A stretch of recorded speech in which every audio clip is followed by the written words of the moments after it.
able to do some preaching, and I'm really excited about it. The Weekend with AFA is a chance for our supporters to get better acquainted with the people and ministry you're supporting. It's a Weekend with AFA, Thursday, October 2nd through Saturday, October 4th in Tupelo, Mississippi. Speakers will include Abraham Hamilton III, Jenna Ellis, Tim Barton, Tim Wildman, and more. Register at afa.net/weekend. That's afa.net/weekend. Jenna Ellis in the morning on American Family Radio. I love talking about the things of God because of truth and the biblical worldview. The U.S. Constitution obligates our government to preserve and protect the rights that our founders recognize come from God, our Creator, not our government. I believe that Scripture in the Bible is very clear that God is the one that raised up each of you, and God has allowed us to be brought here to this specific moment in time. This is Jenna Ellis in the morning.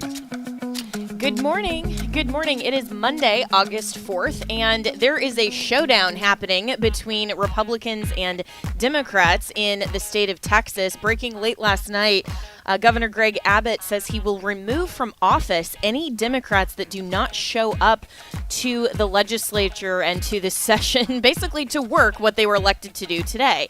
So he said in a letter that's posted widely on social media that you can go and read the whole thing, real Texans do not run from a fight, but that's exactly what most of the Texas House Democrats just did. Rather than doing their job and voting on urgent legislation affecting the lives of all Texans, they have fled Texas to deprive the House of the quorum necessary to meet and conduct business. These absences are not merely unintended and unavoidable interruptions in public service, like a sudden illness or a family emergency. Instead, these absences were premeditated for an illegitimate purpose, what one representative called, quote-unquote, breaking quorum.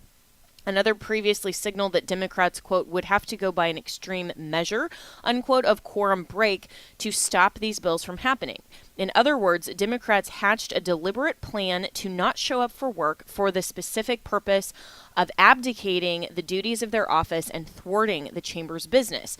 That amounts to an abandonment or forfeiture of an elected state office. When the governor calls a special session, our Constitution provides that the legislature shall meet, according to the Texas Constitution. So Governor Abbott goes on to say it's not optional, it's a duty. The absconded Democrat House members were elected to meet and vote on legislation, not to prevent votes that may not go their way. This truancy ends now. The derelict House members must return for any member who fails to do so. Abbott says he will invoke Texas Attorney General opinion to remove the missing Democrats from membership in the Texas House. So getting very serious.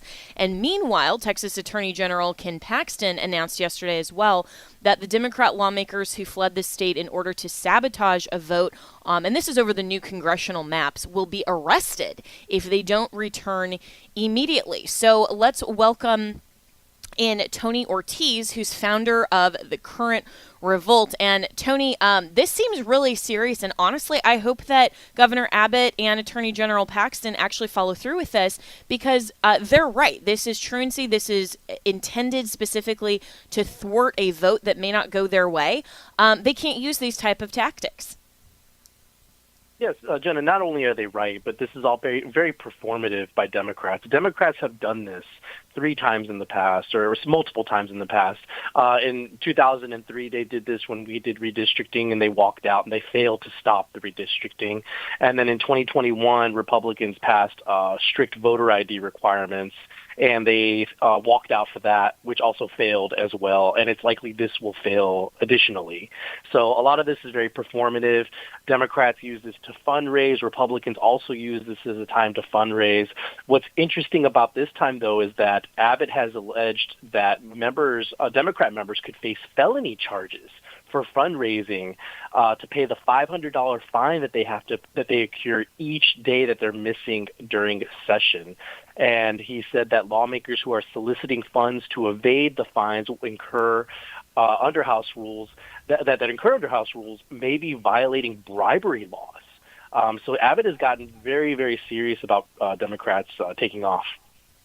Yeah, and you're absolutely right that this has happened in the past. I mean, I remember the famous memes that went around that the one of the last times when some Democrats were photographed on it was either a plane or a bus, but they had like some Bud Light beer with them, and so then the memes went of the Democrats crossing the Delaware like George Washington with their 12-pack of Bud Light. I mean, it was just so utterly ridiculous. But is this the first time that Abbott has threatened these types of sanctions? I mean, what has typically happened in the past? Have they even been fined at all?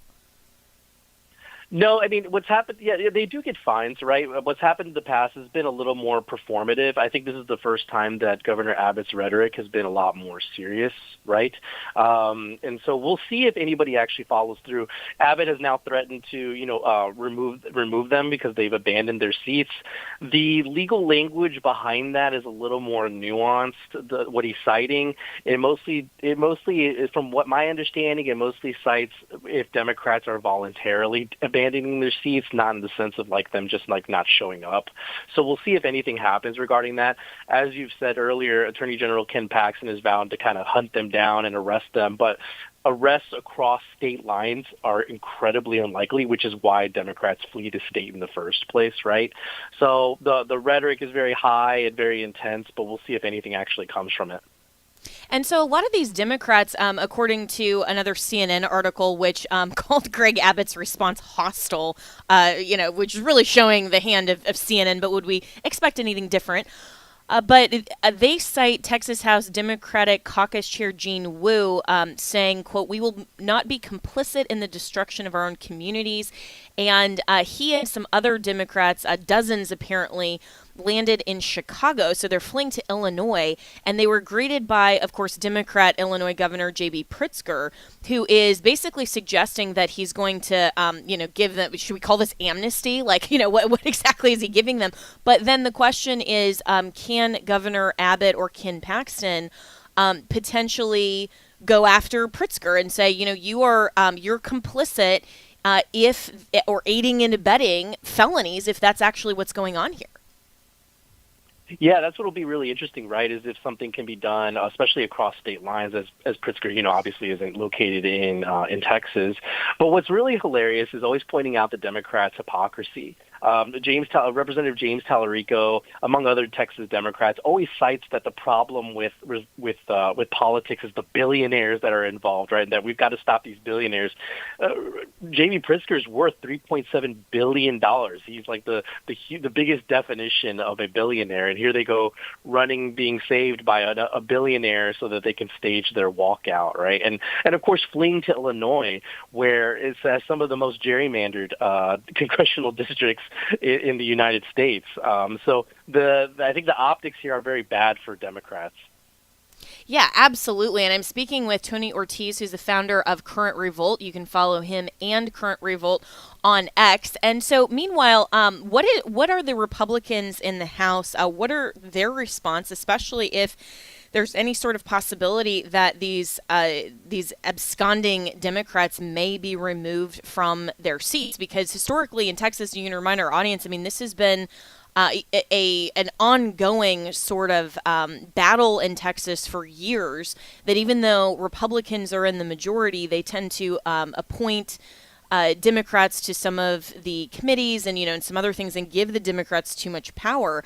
And so if this is a possibility, will the Republicans in the state House actually benefit from this?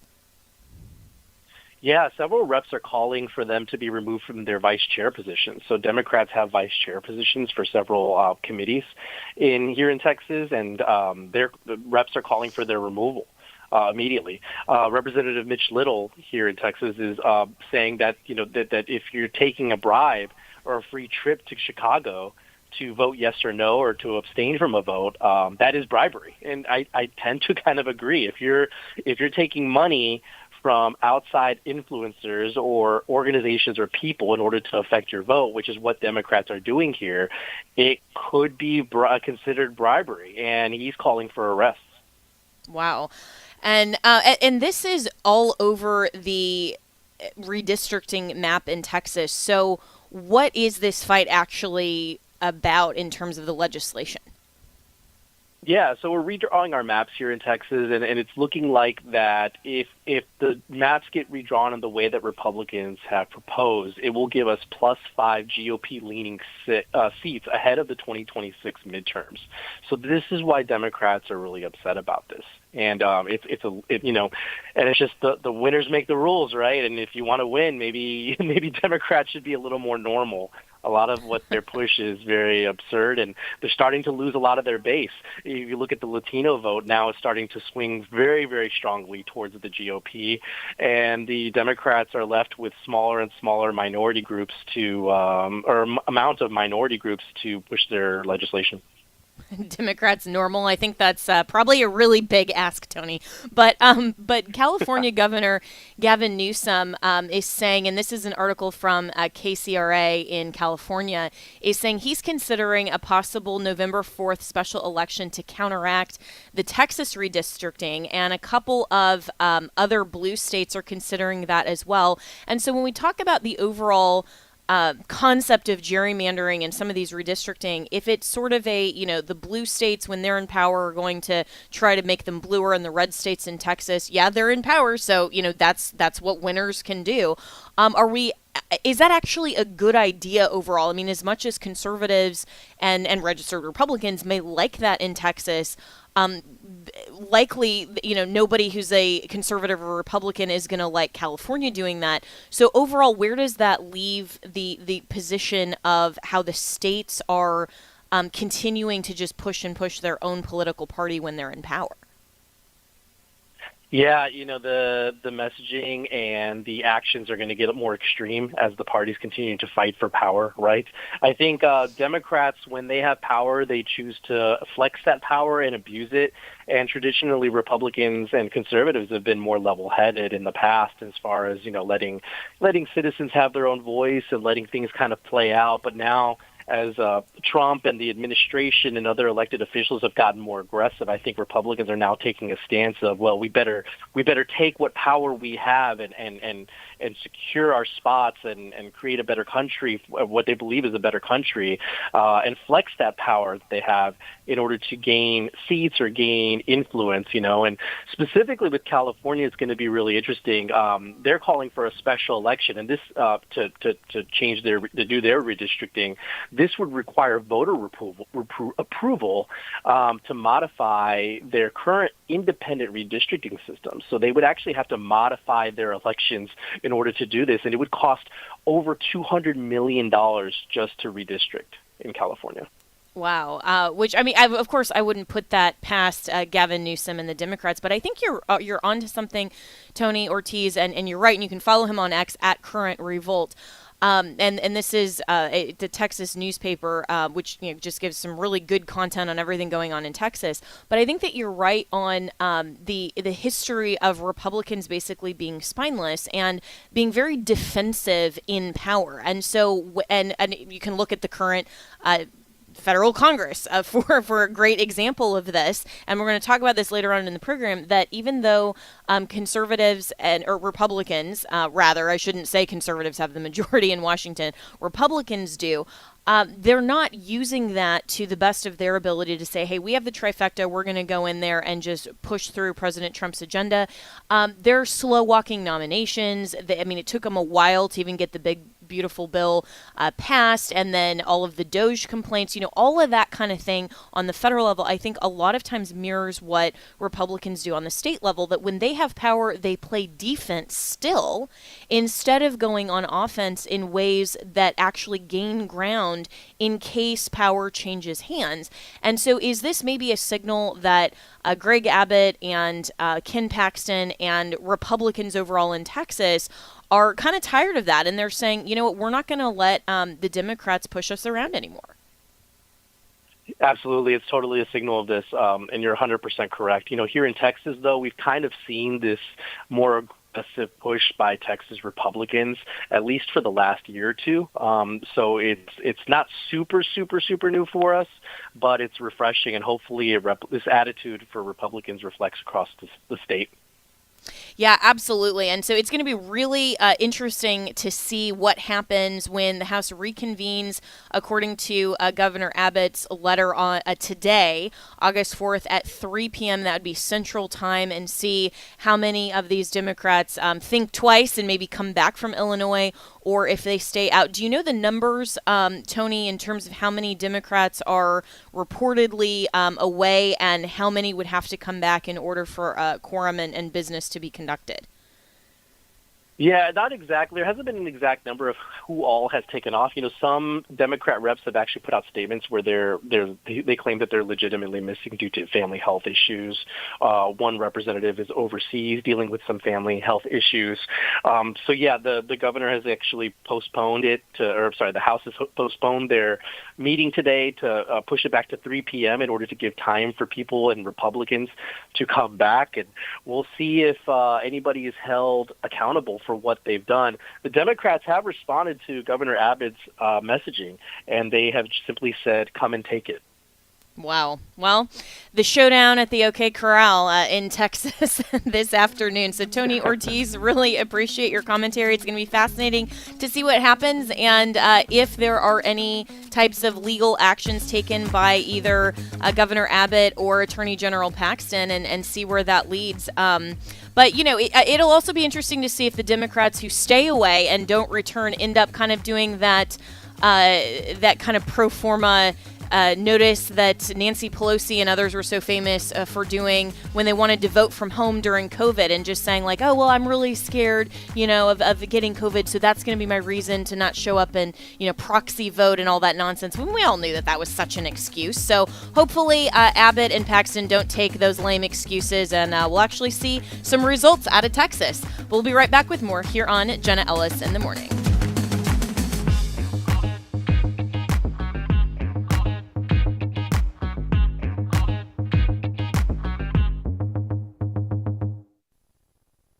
It's Truth for Youth Bible Week. We'll give one free Truth for Youth Bible to every student between the ages of 13 and 18 who promises to pass it along to a friend. With it, more than 30,000 young people have come to Christ over the years. So I tried to commit suicide and I was put in the hospital. One of my friends from school, she came up to me and just started visiting with me at the hospital, and she gave me a Truth for Youth Bible. So I haven't been the same since. The Truth for Youth Bible consists of the entire New Testament and full-color comics, which present the gospel and moral truths. Parents can order the Bible on behalf of their son or daughter, or teens can call to get one. We saw so many lives changed and seeds planted in the hearts of our students. Visit tfy.org anytime or call 800-733-4737. That's 800-733-4737 between 8:30 a.m. and 4 p.m. to order or donate. Thank you so much for making this book. It has truly changed my life. The following is not an actor, but a real-life story from Trinity Debt Management. I'm Claire from Trinity Debt Management. I'm a counselor, and the reason that I love working for Trinity is because I get to help folks with one of the hardest problems a family can face, and that's financial difficulties. In this day and age, everything is going up. You have higher utilities, higher grocery bills, higher fuel, and those credit card interest rates have gone up as well. We can help you with that. We can help you get lower interest rates, lower monthly payments. In just a few minutes, we put together a plan that gets you out of debt and keeps you out of debt. I love my job. It's a great program and a very smart way to find debt relief. If credit card debt has you down, call Trinity at 1-800-788-1813. I'm Claire, a Trinity counselor. Call me and become debt-free for keeps. 1-800-788-1813.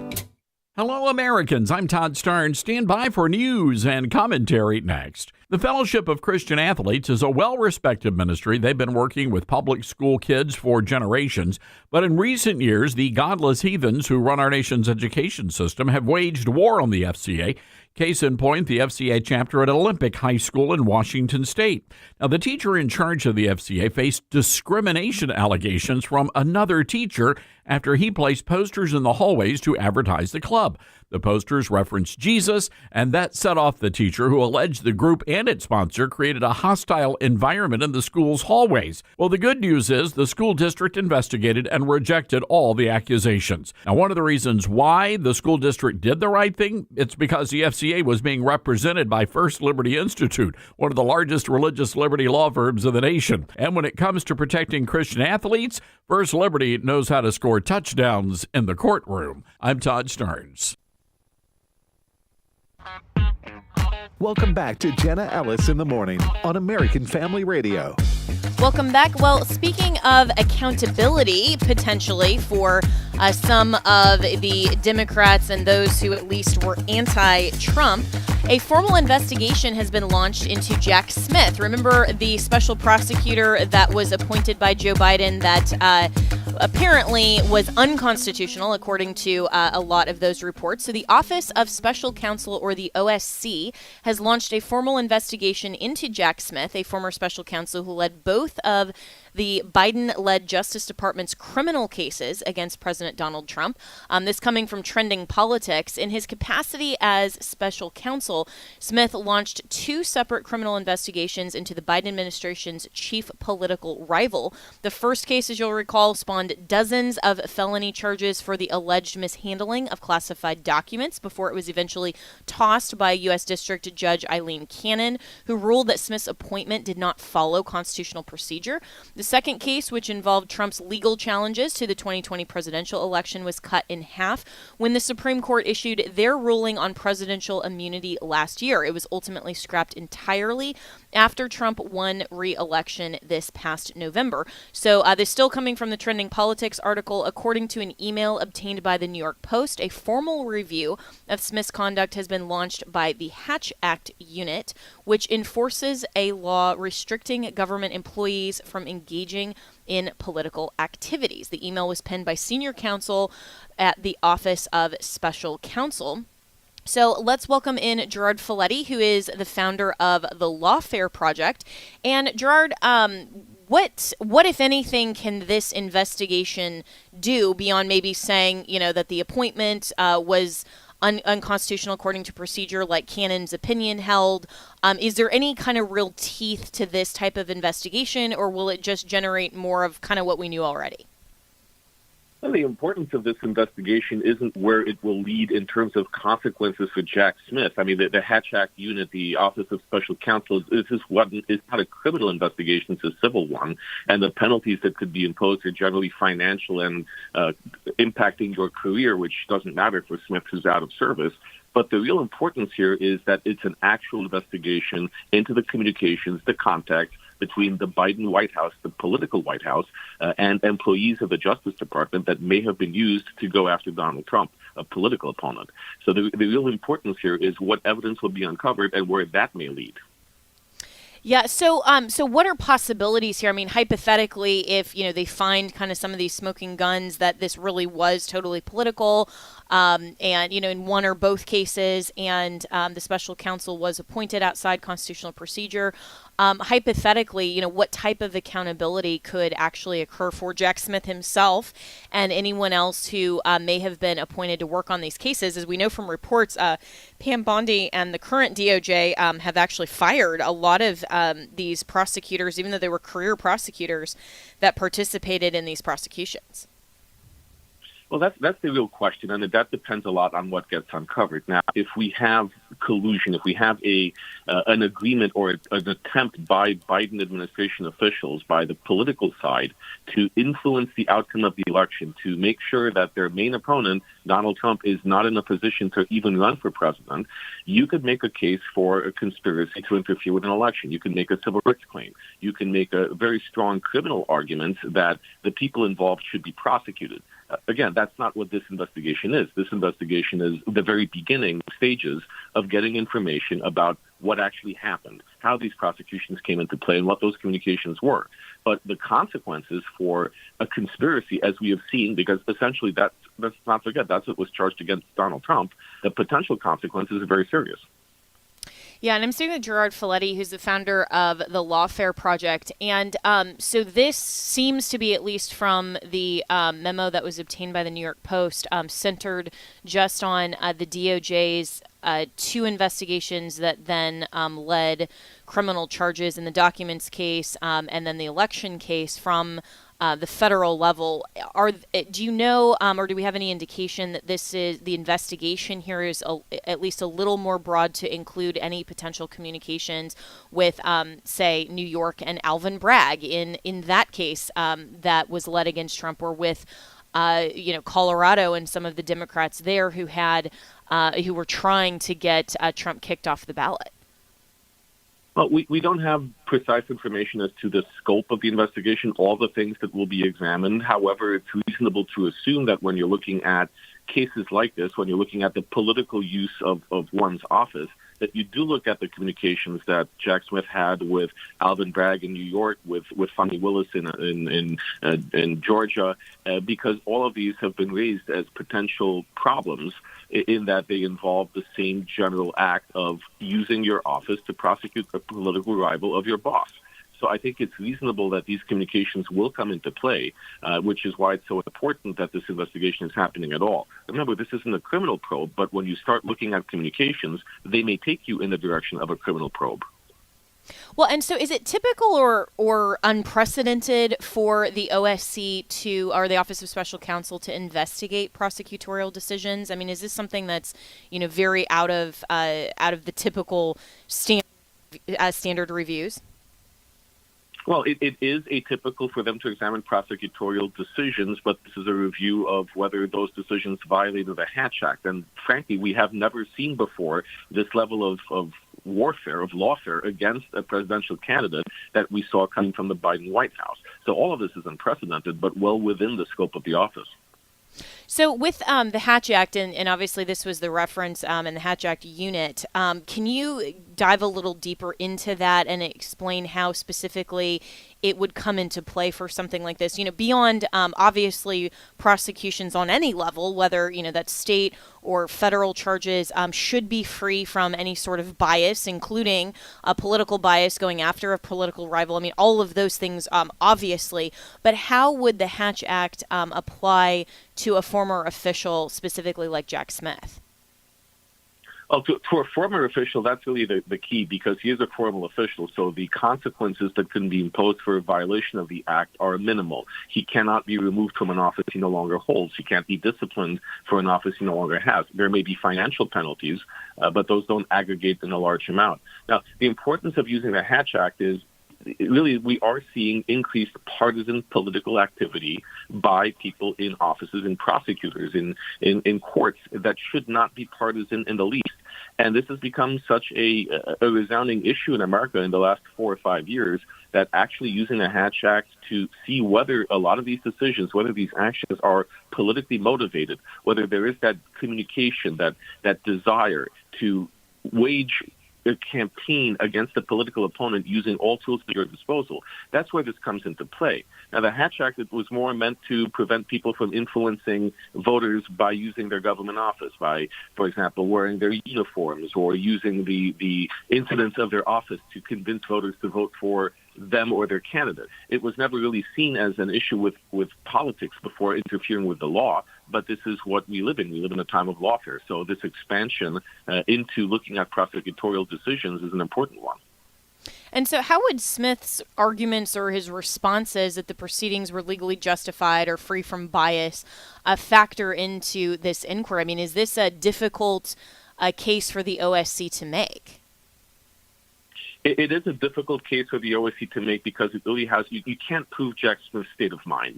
That's what you need to look into. And if he's saying that he was following the law and that these charges were validly based on an appropriate investigation, then that's not a Hatch Act violation. What is a Hatch Act violation is if there is that communication with someone in the White House who's saying, you need to get this guy, or what information can you find on Donald Trump, or we believe that a prosecution would be beneficial.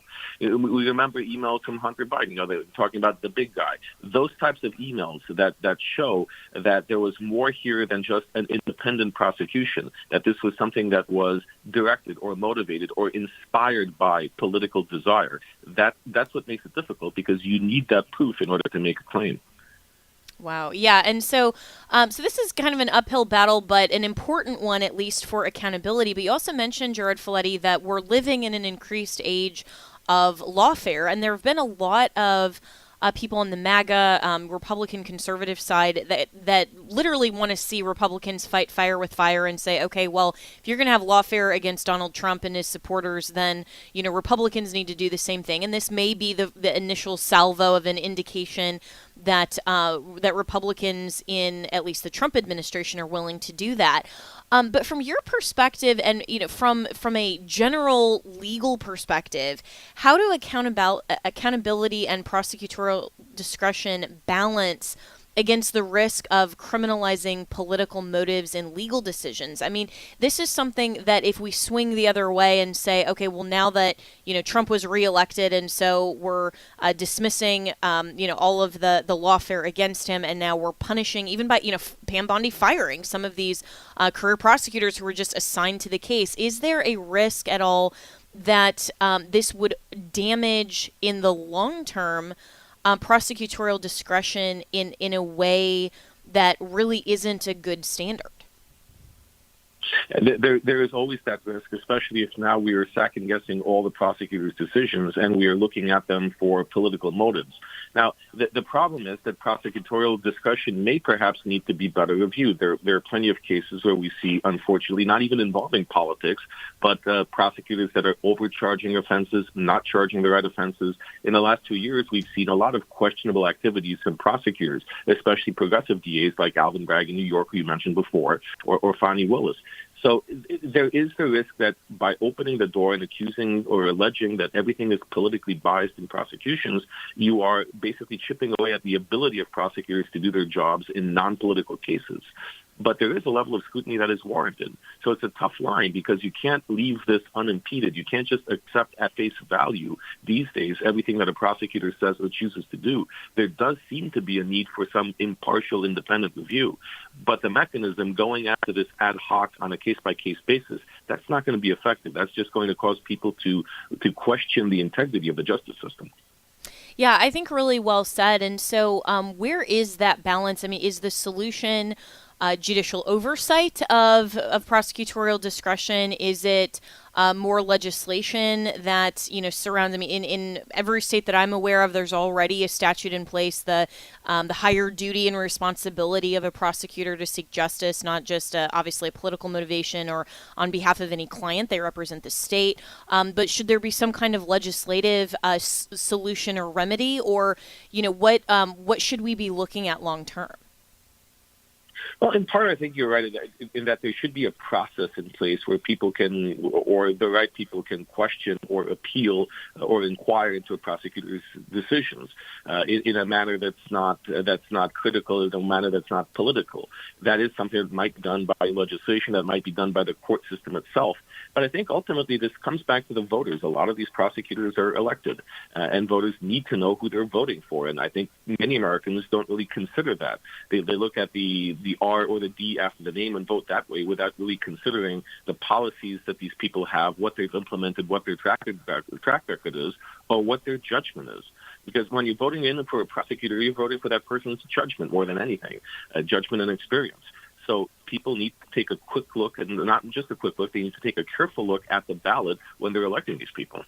Yeah, that's really well said, because district attorneys in states, and then even the nominations for U.S. attorneys. So Judge Jeanine Pirro was just confirmed by the Senate for her nomination to be the U.S. attorney for the District of Columbia.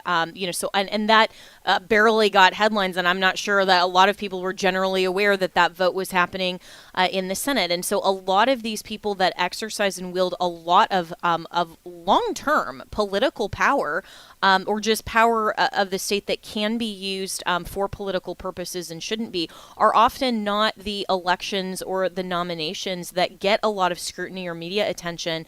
So we should be paying more attention to those. And so in just the last minute we have with you, Gerard Feletti, what advice would you have for listeners who think, this is a really important topic, and where would I even go for information on candidates for these types of office, and how would I know how to make a best decision?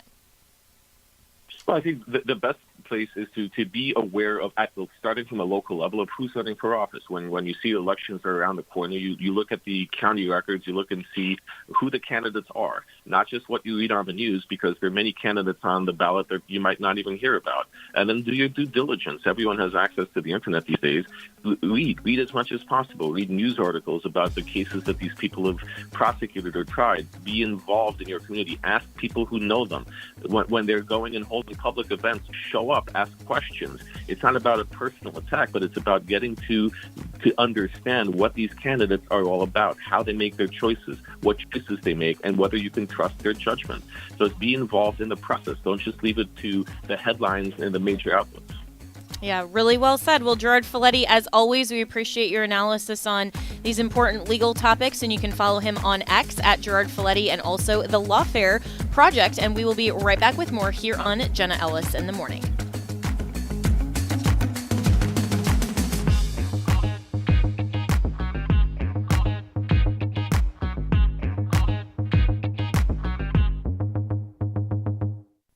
The Awakening with Bishop E.W. Jackson. We have not been made the greatest nation in the history of mankind by denigrating God.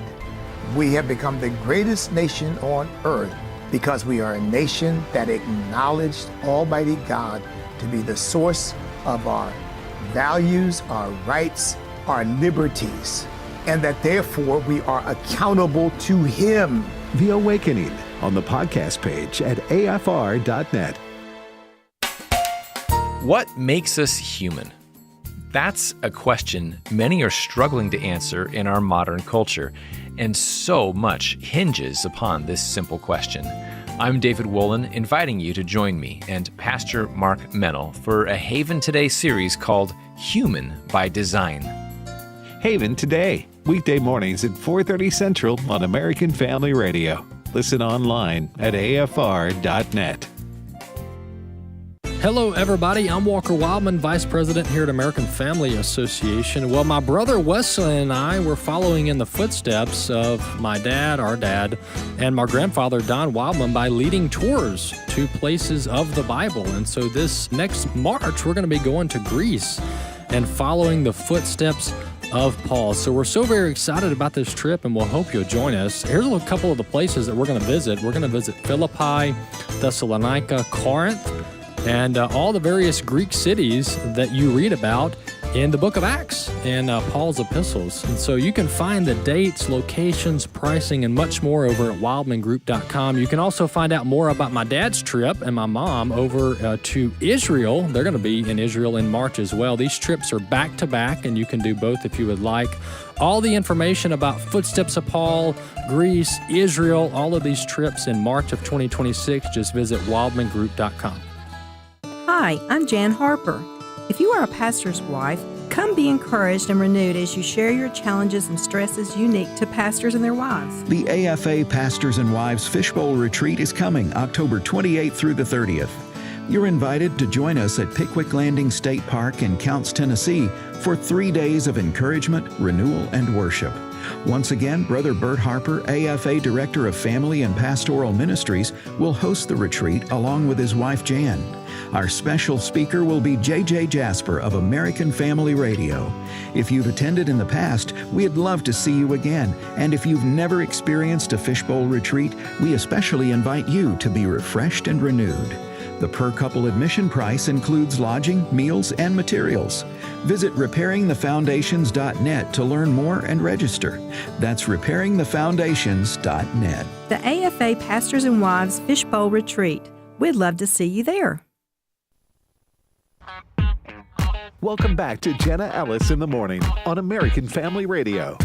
Welcome back. And speaking of Republicans not really having a spine to do anything that is moving the ball forward, but just always playing defense, Trump and the Senate dispute nominee confirmations. This is a headline summary on Grok, which is X's AI, that President Donald Trump demanded swift Senate confirmation of his nominees, accusing Democrats of obstruction and rejecting their requests for concessions, including spending deals. The Senate recessed on August 3rd, 2025, without adjourning fully, scheduling pro forma sessions to prevent Trump from making recess appointments. Republicans expressed frustration over the delays and considered options to expedite future confirmation. So there's a lot of frustration in the overall MAGA base and among conservatives who want to see these confirmations, especially judges. I mean, this is so important to get good judges on the bench.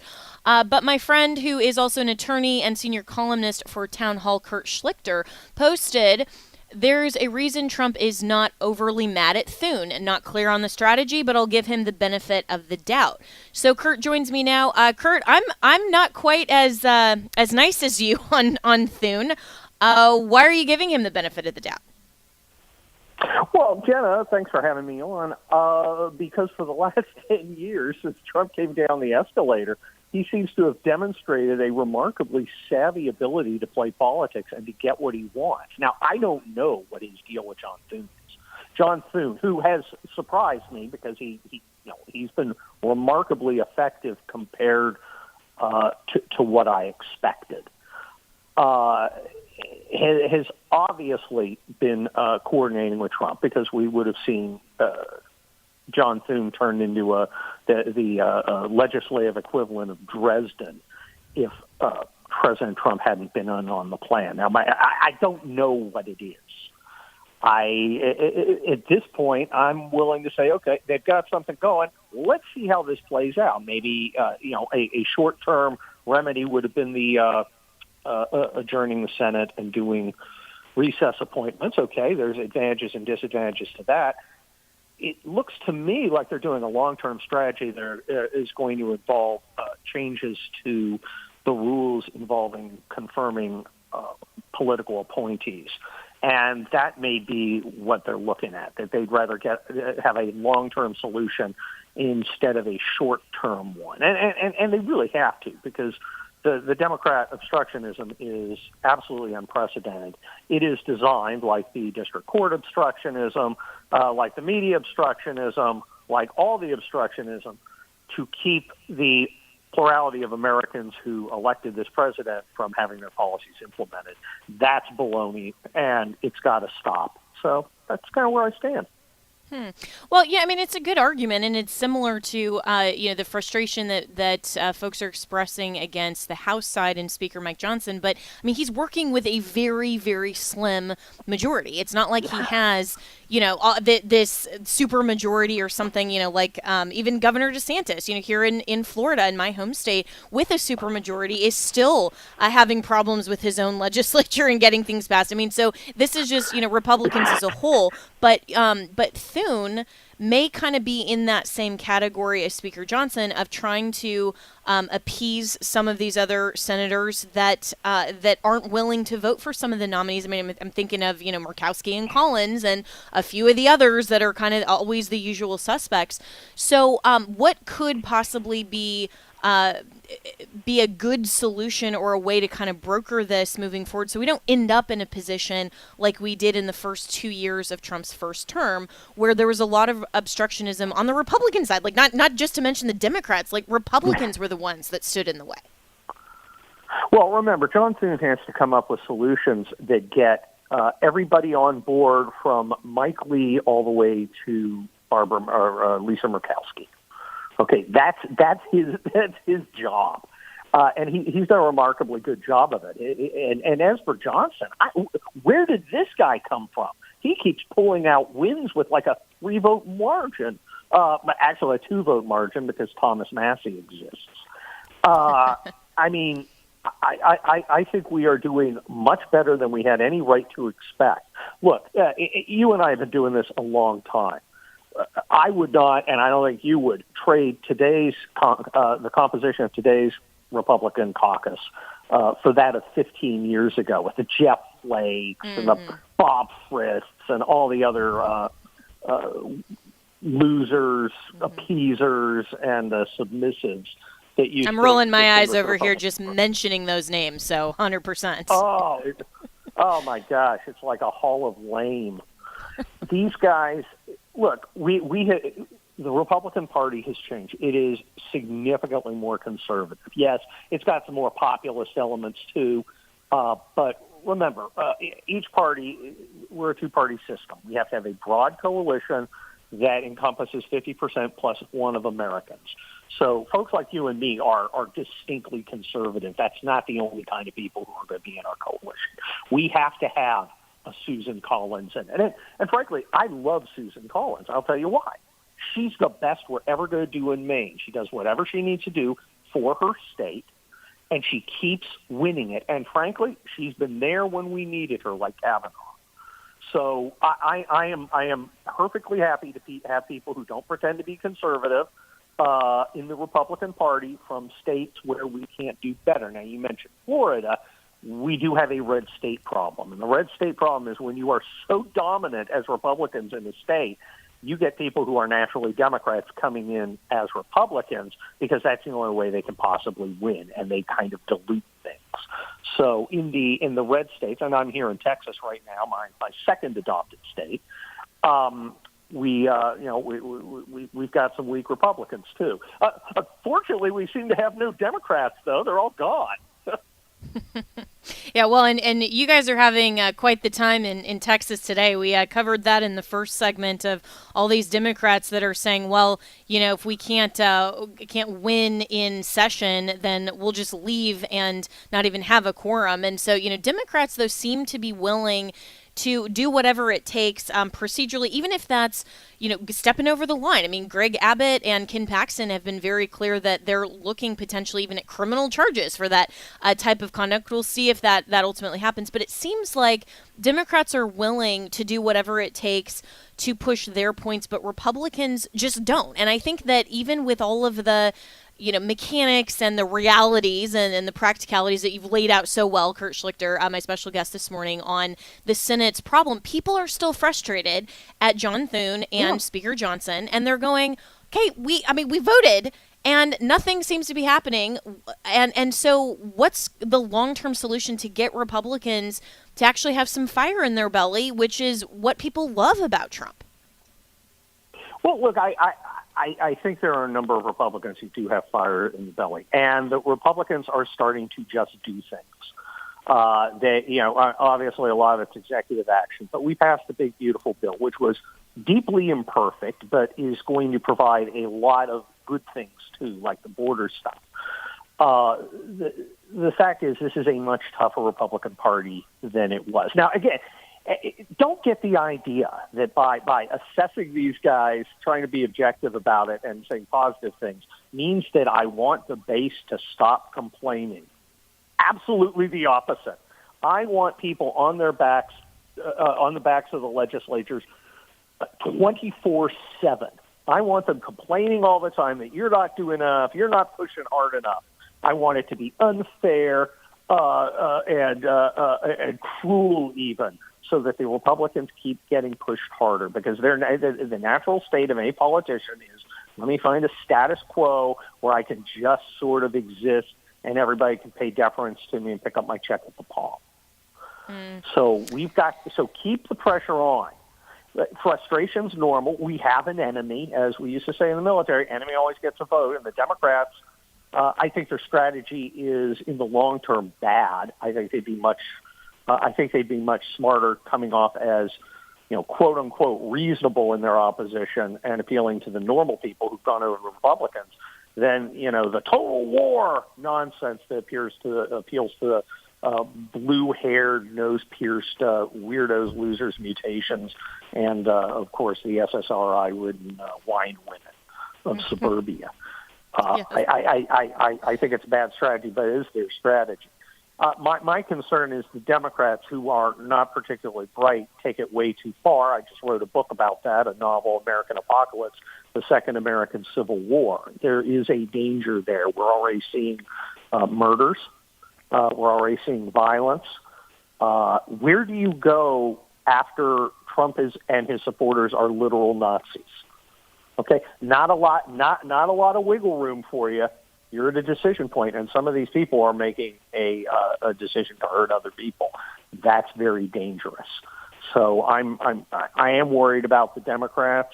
I would prefer they have a stable party because that's better for the country. But we're not going to have a stable party because all the power relationships and all the coalitions are changing. People who used to be in charge are not going to be anymore. People who have not been held accountable for their corruption and their lawfare, which you've experienced it, are going to pay, and they're going to fight, and it's going to be a tough time for a few years until the country finds its balance again and doesn't descend into the kind of chaos I saw while I was serving overseas. Yeah, so well said. And if you find yourself nodding along to this analysis, you should follow Kurt Schlichter on X, at Kurt Schlichter. And if you are upset by the commentary, well, you should follow him anyway, because we shouldn't only follow people that we agree with, and maybe get some good perspective in your life. So highly recommend. But Kurt, this all makes a lot of sense, and especially, the historical view and all of that. And so if we're taking the position and giving the benefit of the doubt to people like Thune specifically, then what's the problem then with recess appointments? I mean, why is this part of maybe potentially just the negotiations, or why wouldn't he at least want that for Trump to be able to have at least that mechanism on the table? I don't know. Again, if Trump wanted recess appointments, we would have no doubt that he would want the recess appointments. That would be out on Truth Social, and we would all know it. So there's some reason he's willing to forego those. My guess is that he's looking for a permanent long-term solution that doesn't escalate things as much as a ton of recess appointments would. And recess appointments only last until the next session of Congress, so that's only a year and a half. Right. So this may be he may be looking for a more permanent resolution. I think I think the Democrat strategy is poorly thought out. It is a complete shutdown of the president's ability to pursue any of his agenda because of our democracy. Wait a minute, that doesn't make a lot of sense. And normal people sense that. Normal people don't want to be in politics. Normal people are like, you guys get together and figure this out and do the smart thing. 24/7 war appeals to the people with the Marxists, the jihadi lovers, and the broken people with daddy issues. It doesn't appeal to normal people who just want to take care of their families and live the American dream. So I think in the long term, the Democrat strategy of catering to their extreme left is a poor one. But, I can't care more about the Democrat Party than the Democrat Party does. Yes, so well said. And I agree with you. They have a losing message completely. But it's a really fair point, actually, that you raised, Kurt, that recess appointments would only be for about a year and a half, which would line up really well with midterms and maybe actually give the Democrats something to run on to say, hey, these nominees are controversial, so let's get them out. And that may be a reason that Trump isn't pushing for that. I mean, there's a lot of things beyond just what people see and say on social media. And so in just the last 2 minutes or so I have with you here, and I really appreciate your commentary this morning and insights, how does this all play into the midterms then? I mean, is the base going to be so frustrated with the lack of results and not giving the benefit of the doubt that they're perhaps not going to show up? Or do they see, kind of the threat of the leftist worldview still? Well, while I want the base to be greedy for more, the base also needs to sit back and look at the objective reality of the second Trump administration. The border is closed, and I don't mean it's like Jim Langford 5,000 a day closed. I mean it's closed. I mean there are 0 illegal aliens being released into the country. Not 1,000, not 10,000, not 100,000. None. We have destroyed the Iranian nuclear program. The economy is starting to kick. It's not perfect, but I love looking at my 401k again. Prices well, inflation is way down. The rate of inflation is way down. DEI is DOA. The colleges are being beaten senseless. We're doing great. Let's look at what we've done, and we got 3.5 years to do even more. Well said. All right. Well, Kurt Schlichter, you can follow him on X at Kurt Schlichter and read all of his great commentary in Town Hall. And as always, you can reach me and my team, Jenna, at afr.net.